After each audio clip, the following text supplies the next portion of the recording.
karena itu pondok tahfiz, jadi yang lebih diutamakan ngapal Quran. Nah, enaknya di sana nggak ada paksaan. Jadi misalnya kita bisa satu targetnya satu halaman sehari satu halaman.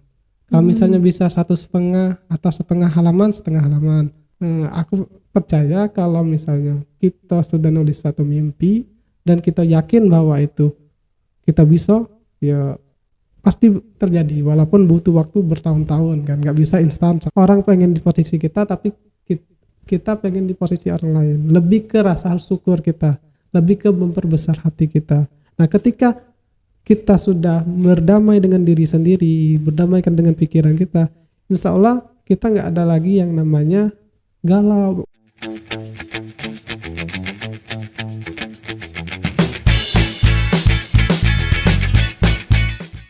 Welcome back to podcast Mimpi Meraih Inspirasi bersama Palkomtek Opi. Halo Palkomtes, kembali lagi saya Maita sebagai host ya. Hari ini seperti biasa kita akan cerita-cerita sharing sama narasumber spesial ya. Kali ini kita kedatangan Kak Aan Saputra. Halo Kak. Halo Mbak. Halo Kak. Santai kan? Santai Kak. Kita slow ya, kita sharing-sharing. Boleh kenalan dulu gak sih Kak Aan? Oh boleh. Ini dari awal perkenalan. Iya, boleh dari awal. Sebelumnya izinkan perkenalan dulu, nama saya Aan Saputra, asli dari Empat Lawang. Ke sekolah dari SD, SMP sampai SMA di Empat Lawang. Terus lanjut kuliah di Kota Palembang di Universitas Bina Dharma, dan sekarang sedang menjalankan S2. Alhamdulillah. Ya, jadi Kak Aan ini salah satu instruktur ya komputer di Palkomtek. Nah, Kak Aan ya, kita mau sharing nih. Kira-kira asli kan berarti orang Palawang? Iya, asli. Iya, asli ya. Nah, pindah Palembang itu tahun berapa? Kalau dikatakan pindah, belum pindah. Oh, belum pindah. KTP-nya masih KTP Empat Lawang. Oke. Ya. Oh, jadi rantau ya. Iya, rantauan. Oke. Tahun berapa tuh pindah rantaunya ke sini? Semenjak lulus dari SMA kan 2016, langsung lanjut kuliah di Palembang sampai sekarang. Jadi dari 2016 sampai 2023 ya, sekitar 7 tahunan. 7 tahun ya. Oke. Berapa bersaudara Kak? Kalau saudara tiga saudara, dan aku anak tengah, anak kedua. Iya. Kedua. Oke. Nah Kak Aan ya, kan Kak Aan ini salah satu instruktur komputer ya. Ngajar materi apa aja Kak? Kalau untuk sekarang mengajar materi yang awal dulu Office kan, Office, dan sekarang sudah ngajar desain, Corel, Photoshop, dan juga ngajar HTML, terus juga ngajar bagian teknisi. Oke, kalau ngajar di Palkomtek dari tahun berapa? Ngajar dari Palkomtek dari pertama masuk sampai sekarang hampir 1 tahun, mulainya bulan 10. Ini bulan 9 kan? Oh bulan depan berarti bulan ya, depan 1 tahun ya. Ya. Oke, nah selain ngajar ya di Palkomtek, nah Kak Aan ini kan juga di Pondok Tahfiz KLC ya? Iya. Oke, itu sebagai apa Kak? Kalau dulu kan kuliah itu kan sambil mondok kan, dari semester 3 masuk sana, jadi kuliah sambil mondok. Pas 2022 wisuda kan, wisuda tahfiz, dan sekarang di sana staff juga ngajar di sana, ngajar IT sama ngajar Quran juga, ngajar tahfiz juga di sana. Oke. Berarti selagi kuliah mondok juga ya? Iya, selagi kuliah mondok itu juga. Bisa awal mula mondok tuh gimana Kak ceritanya? Mungkin lebih ke mindset ya, karena dulu niatnya pengen mondok kan, dari pertama sekali inspirasi. Boleh cerita? Boleh dong, boleh. Pertama sekali kalau Mbak tahu novel Ahmad Fuadi yang Negeri 5 Menara kan. Nah, di Negeri 5 Menara kan itu menceritakan detail pesantren. Nah, jadi semenjak itu tertarik pengen mondok gitu. Tapi karena masih sekolah formal kan, SMA, belum ada kesempatan. Nggak taunya pas kuliah itu ke akhir semester 3 kan, ditawari oleh kawan, "Han, mau mondok Kak?" Ya, mondok sambil kuliah katanya, mondok tahfiz katanya. "Oh boleh," kataku. Diarahkannya ke tempat pondok KLC Mustafa Al Akhyar kan. Nah, sampai sekarang masih di sana. Oke. Berarti di semester 3 akhir ya. Iya, di semester 3. Awal mula mondok itu gimana tuh Kak? Atur waktunya sama kuliahnya. Untuk ngatur waktunya tuh itu lumayan susah ya, karena di satu sisi jurusannya kan komputer kan. Sistem informasi, dan di satu sisi mondok jurusan agama, dari agama sama akhirat kan. Nah, jadi agama sama akhirat, agama sama dunia kan, atau akhirat sama dunia. Nah, jadi ketika mengatur waktu tuh, jadi kalau misalnya waktu kuliah, jadi enaknya di pondok, jelas sedikit aja ya. Jadi waktu di pondok itu enaknya, pondok itu mengisi waktu produktivitas atau yang waktu-waktu yang enggak diisi waktu kuliah. Misal kuliah kan dari kalau rata-rata jam 8 sampai jam 4. Nah, kalau sudah kuliah balik ke pondok, ikut aktivitas pondok. Nah, kalau misalnya ada tugas kerjain, kalau misalnya nggak ada langsung lanjut kegiatan pondok. Kegiatannya kan sampai malam 9:30, terus lanjut lagi sudah subuh. Oke, kegiatan di pondok itu ngapain aja Kak? Kalau kegiatannya cukup lumayan banyak ya. Karena itu pondok tahfiz, jadi yang lebih diutamakan ngapal Quran. Nah, enaknya di sana nggak ada paksaan. Jadi misalnya kita bisa targetnya 1 halaman sehari 1 halaman. Kalau misalnya bisa 1,5 atau setengah halaman. Kalau di sana untuk ngapalnya pakai Al-Quran yang 4 kolom. Jadi 1 halaman itu dibagi 4. Nah, paling minimal biasanya start 1/4 dari halaman ya. Jadi kegiatan ngapalnya itu dari pagi sampai kalau misal sudah masuk sampai jam 7, sekitar setengah 8 itu beres-beres, baru lanjut kuliah sampai aktivitas kuliah sampai sore. Nah, sorenya balik lagi ke pondok. Kalau misalnya ada jam kosong, balik ke pondok gitu. Oke. Selain hafalan nih Kak ya. Selain hafalan, nah di pondok tuh ngapain aja dari malam kan ya? Nah, itu ngapain aja? Oh ya, ada di sana juga ada program, kalau di awal-awal dulu ya, ada program bahasa Arab, bahasa Inggris, tapi itu nggak jadi goals utama ya. Tapi itu mingguan. Misalnya untuk bahasa Arab itu biasanya malam Jumat atau malam Sabtu. Sedangkan kalau bahasa Inggris itu hari Sabtu, kalau ada tuh hari Ahad. Nah, Di sana cowok semua atau ada ceweknya juga? kalau untuk berhubung aku ya, nggak apa-apa aku aja. Iya, nggak apa-apa, aku juga nggak apa-apa. Aku atau saya atau gimana? Bebas ya. Iya, bebas. Kalau karena aku di awal di sana kan akhir 2017 masuk 2018 kan, itu awal kan baru dibentuk di sana. Awal pesertanya aku masuk itu sudah 15 orang, itu semuanya ikhwan semua atau cowok semua. Nah, lambat laun setelah 2 tahun baru ada cewek. Kalau sekarang alhamdulillah ya, ceweknya sekitar 35-an. Kalau sedang cowoknya sekitar 30-an gitu. Tapi dipisah ya, tetap dipisah. Pasti dipisah. Nanti repot juga kalau nggak dipisah kan. Iya, repot ya. Oke, nah Kak Aan ya, kan mondok nih. Alasan utama nih yang kayak misalnya yang buat Kak Aan mutusin buat ya kayaknya mau deh mondok di saat lagi kuliah, apa tuh? Nah, yang sebenarnya banyak alasan ya, tapi nggak apa-apa. Gak apa-apa, memang cowok banyak alasan. boleh. Iya, gak apa-apa, cerita aja.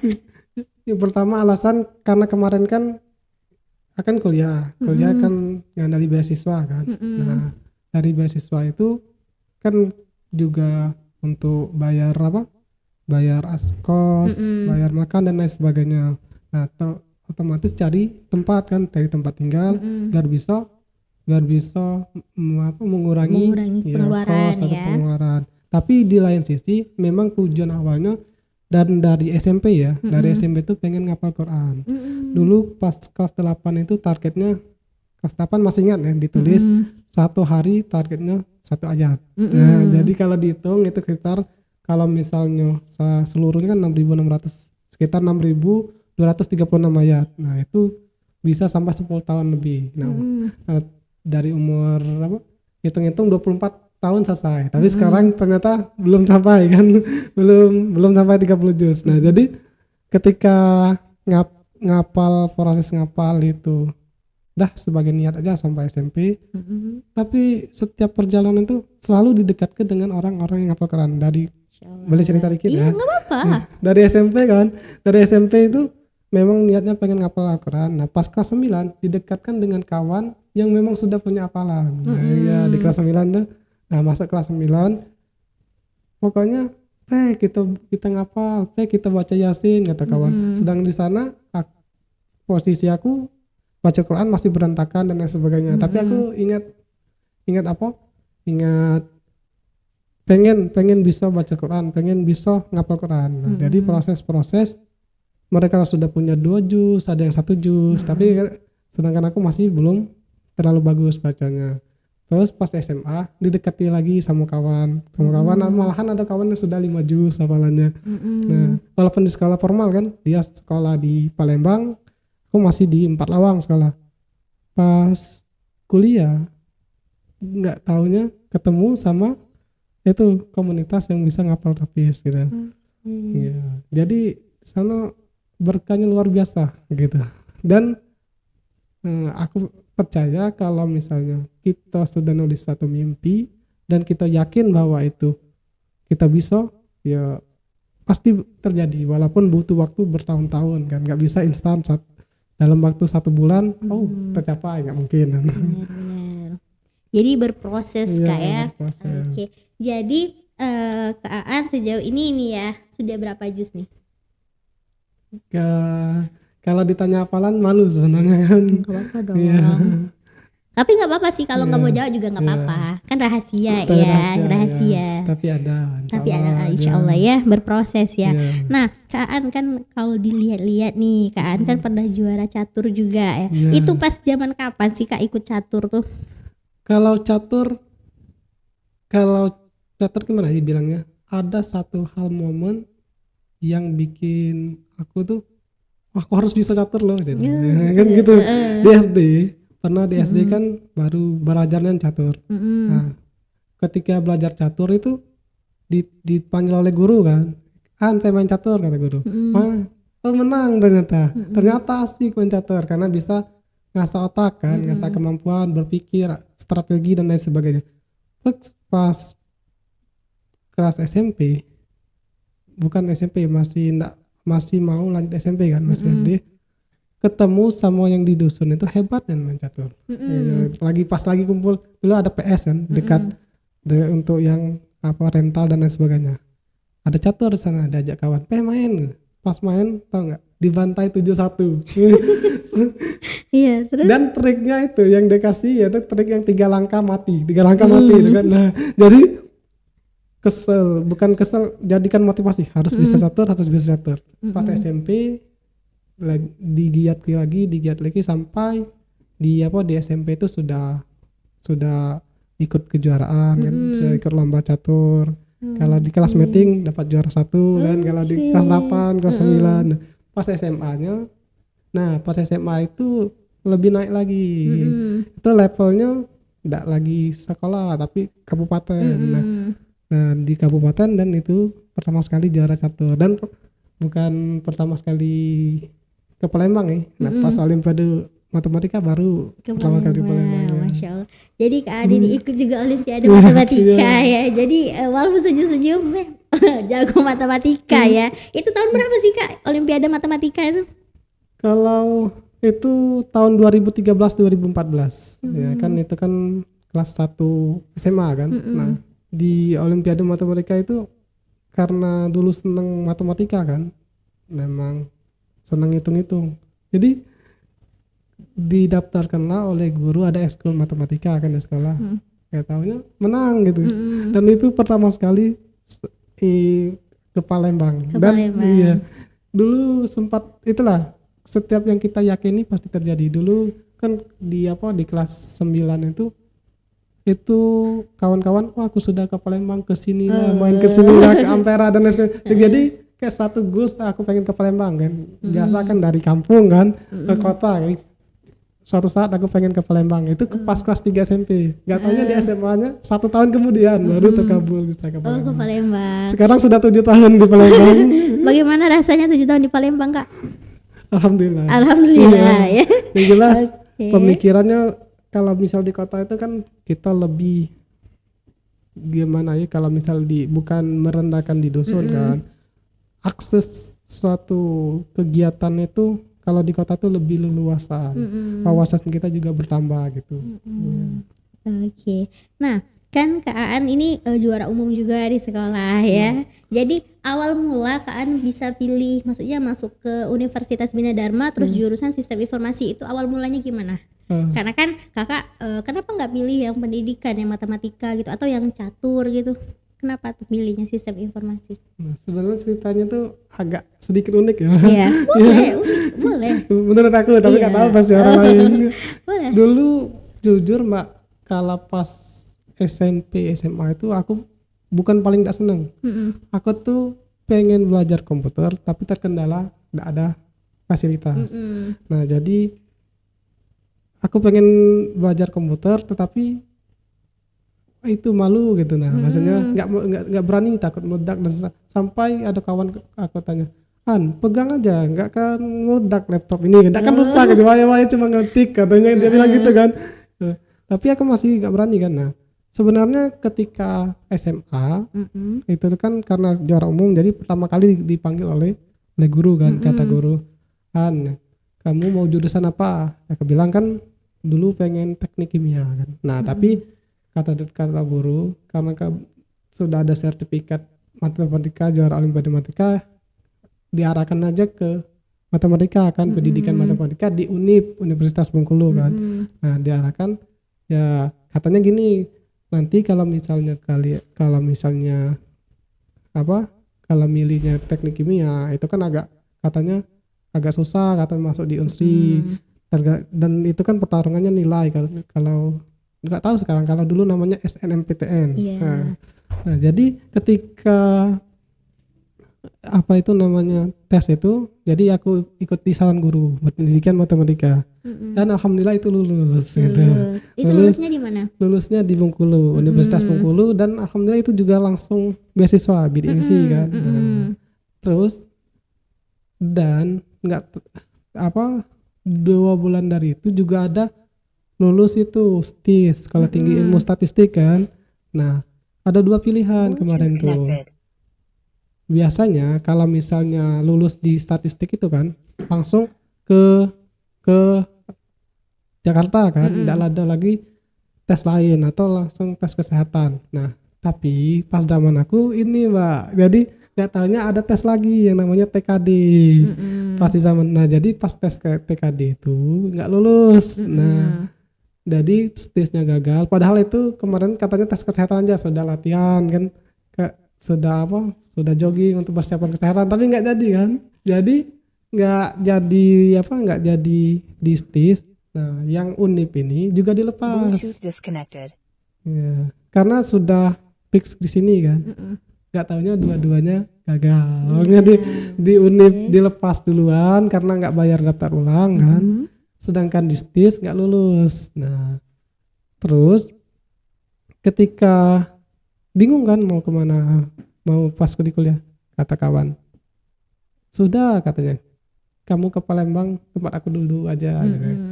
Namanya Kak Anzu ya, boleh spill namanya. Boleh. Namanya Kak Anzu, dan beliau orangnya baik kan, satu dusun beliau.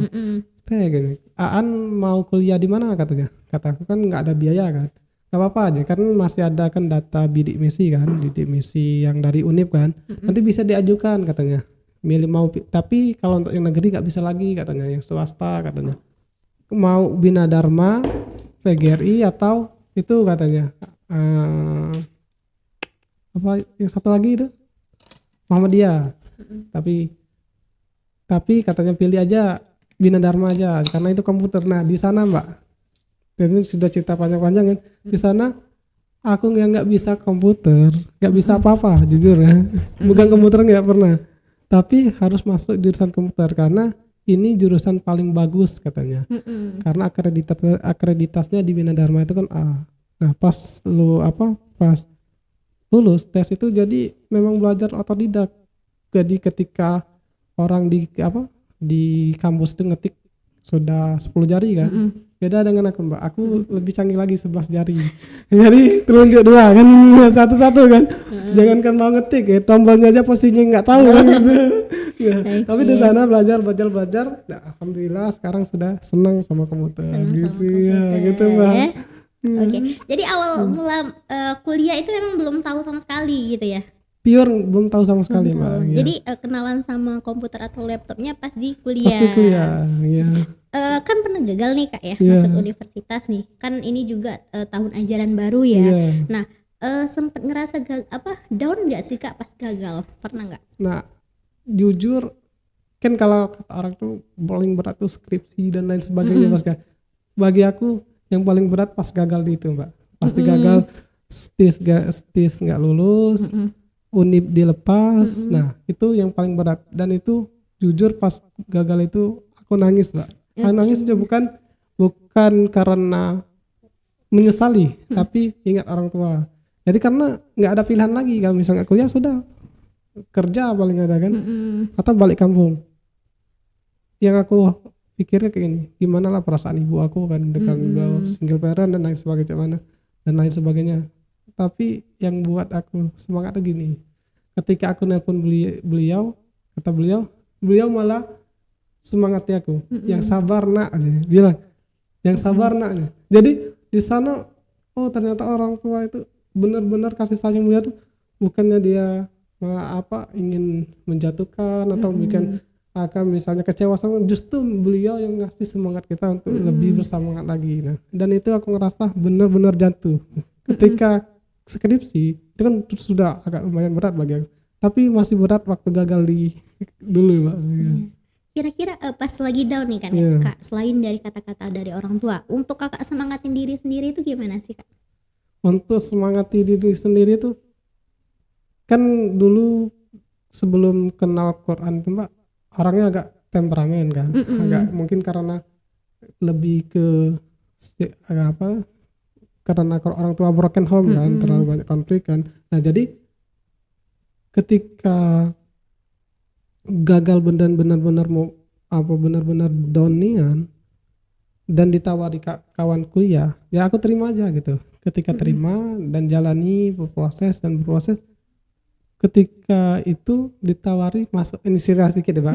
Nah, sebelum aku masuk kan semester 1 sampai semester 3 belum masuk pondok kan, belum ada handle terkait masalah dan lain sebagainya. Nah itu aku pernah melak MLM Mbak. Iya, multi level marketing, dan di sana jujur kalau orang kan MLM tuh masuk langsung miskin, mulut memanis dan lain sebagainya, MLM kan. Jadi kalau bagi aku di sana aku benar-benar ngerasa, yang terutama aku kan orangnya pemalu dan lain sebagainya. Di sana aku diajari untuk gimana bisa berbicara depan orang, dan ketika ikut MLM itu memang benar-benar mereka itu benar-benar berjuang sampai jam 12 malam, sampai jam 1 malam untuk prospek kan, untuk nyari klien. Sama kayak Mbak kan yang marketing kan, marketing tahu lah gimana marketing, harus cari klien kan, nyebar di brosur sampai ke pelosok. Jadi ketika selama semester 1 sampai semester 3 itu aku benar merasa yang awalnya dulu SMA disenangi orang kan, karena juara, pas masuk MLM semua kawan tuh menghilang Mbak. Bayangkan, semua kawan menghilang, terus pada menghujat, kamu ikut deh, apa otak kau sudah dicuci dan lain sebagainya. Dia bilang lain sebagainya, otak kau sudah dicuci kau awak pintar kok ikut MLM dan lain sebagainya. Dari di sana tapi karena ada leader di sana, katanya bilang gini, jangan terlalu didengari omongan orang lain. Kalau kita dengari omongan orang lain, ya nggak selesai gitu. Makan hati dan lain sebagainya. Jalani ya, apa yang bisa jalani jalan. Dari sampai sana ya dari sifat downnya tuh dikit mulai berkurang. Dan pas masuk di pondok, nah itu aku baru sadar Mbak, kenapa aku gagal. Dan aku baru benar-benar merasa, oh ternyata ini loh hikmahnya di sini. Ketika aku udah lulus di STIS, udah ngambil di unik di sana, ternyata aku bisa belajar komputer seperti doaku. Doaku terus bisa ngapal Quran sesuai dengan impian. Nah gitu Pak. Jadi ternyata jawabannya tuh tidak mesti hari itu, mungkin bertahun-tahun ke depan. Apa yang kita rasakan buruk bagi kita belum tentu buruk gitu bagi Allah, dan mungkin itu bisa jadi lebih baik bagi kita. Oke, jadi kurang lebih apa yang kita hadapin ini nih hari ini itu jawaban dari doa kita yang dulu-dulu gitu ya. Oke. Nah, Kak Ani kan sekarang lagi nulis juga ya, lagi nulis buku. Jadi di padatnya aktivitas Kak An selagi sambil menulis juga ya. Menulis apa tuh Kak? Kalau menulis kan, kalau aku selalu tagline-nya buatlah orang terinspirasi oleh kita. Jadi kuncinya bukan memotivasi ya, menginspirasi. Jadi kalau bisa kita contohkan dulu, bergerak dulu. Jadi nulisnya tentang lebih ke emosional, masalah-masalah inspirasi, motivasi dan lain sebagainya. Yang lebih masalah ke manajemen hati gitu Mbak. Manajemen hati ya. Soalnya apalagi zaman-zaman kita kayak usia kita nih kan familiar dengan rentan dengan masalah pacaran lah, masalah galau lah misalnya mental health ya, dan lain sebagainya. Jadi lebih ke penataan hati, gimana sih perbaikan diri gitu, sambil sharing dengan orang lain tapi sambil menguatkan diri gitu Pak. Jadi kurang lebih menuangkan isi pikiran lah ya, dengan tulisan ya. Oke, nah Kak Aan ya, ada nggak sih pesan untuk teman-teman Palkomters ya, khususnya yang merasa down atau misalnya yang ngerasa kok doanya belum dikabulin gitu kan? Nah, boleh kasih pesan-pesan dulu nggak sih sama teman-teman semuanya? Kalau gimana ya, kalau misalnya kita ketika down atau misalnya tidak ada semangat dan lain sebagainya, yang pertama ingat keluarga dulu, orang tua. Kalau apalagi kalau misal kita dikasih fasilitas lebih gitu oleh orang tua, manfaat. Terkadang ini ya, orang itu pengen di posisi kita, tetapi kita pengen di posisi orang lain. Orang pengen di posisi kita, tapi kita pengen di posisi orang lain. Lebih ke rasa syukur kita, lebih ke memperbesar hati kita. Nah ketika kita sudah berdamai dengan diri sendiri, berdamaikan dengan pikiran kita, insya Allah kita nggak ada lagi yang namanya galau. Walaupun galau itu pasti ada kan, tapi setidaknya kita mulai ada aksi untuk membuat baik atau untuk aktivitas-aktivitas yang lebih produktif. Itu aja Mbak. Oke, jadi ibaratnya lebih banyak bersyukur aja gitu kan. Mungkin bukan belum dikabulin, tapi nanti bakalan ada di waktu yang tepat gitu ya. Oke, terima kasih banyak ya Kak Aan, banyak banget inspirasinya nih ya. Keren-keren. Jadi selain instruktur juga ngajar tahfiz ya Kak Aan ya. Terus juga sambil menulis, yang pengen tahu ceritanya Kak Aan gimana? Bisa dilihat di mana, di Instagram? Kalau untuk tulisan sekarang lebih aktif ke Instagram Mbak. Instagram. Yang mau tahu ya tulisan-tulisan Kak Aan ya, boleh lihat di Instagram Kak Aan. Di mana Kak Instagramnya Kak? Instagramnya di Radita_Citer. Oke, itu dia ya. Jangan lupa juga teman-teman yang mau tahu info kursus bisa langsung follow Instagram Palkomtek Opimall ya, di @palkomtek.opimall. Nah, untuk hari ini terima kasih banyak Kak Aan sudah mau jadi narasumber kita, dan saya Meita bersama Kak Aan kita akhiri untuk hari ini. Wassalamualaikum warahmatullahi wabarakatuh.